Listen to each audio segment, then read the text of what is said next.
راستی من اول صبح خیلی تون رفتم، نه؟ اولش خیلی آتیشی شروع کردم. بر نخور بهتون؟ تون نبود اولش؟ پیامبر گفته اینجوری بیمان آقا بکنم. دلتون نرو باردم آخرش. پس الان آشتی هستیم. خدا رو شد. حالا یه شعر بخونیم با هم؟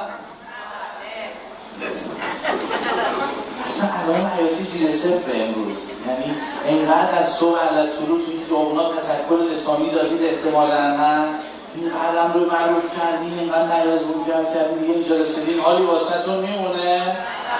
احوالی واسه‌تون میمونه؟ ماشاءالله. همینه.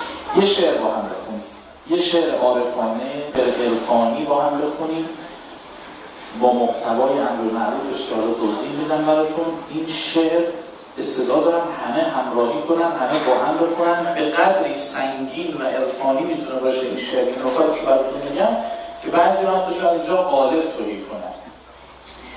حالا با صدای بلند همه آماده ای با هم یه شعر عرفانی بخونیم؟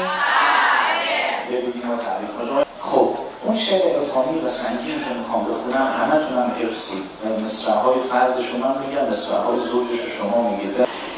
فی‌الواقع توی ده شلمرود حسنی تگو نه فلفلی نه قلقلی نه مرغ زرده، هیچ کس باهاش رفیق نبود، تنها روی سپایه.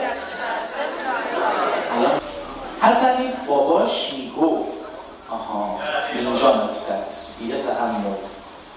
موهاتو میخوای اصلاح کنی؟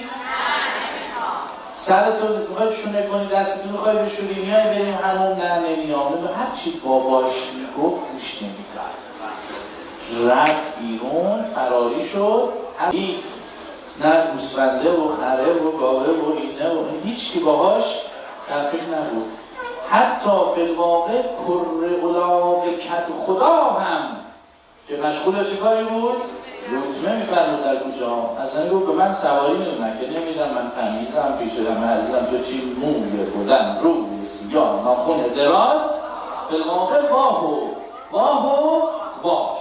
از امروز بسم الله این وری آقا اینایی که تو این سمت جلسه نشستن، شما از امروز همگی بشید قلقلی.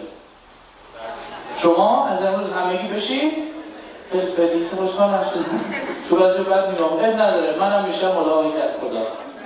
دور از جا مدنتون در نمیاد، راحت باشید. راحت میگم عزیزان پخشنده داریم. آقا اینه من درد دل کنم، این لحظه ای که من گفتم شما بشید فلفلی، شما بشید قلقلی، همچین چپ چپ نگاه کردم بعضیا. تا گفتم منم میشم ملاقات کرد خدا، خب آره باشه، حله. اگه تو میشی ملاقات کرد خدا باشه، ما میشیم فلفلی و قلقلی. یعنی اینجوری هستن عزیزان.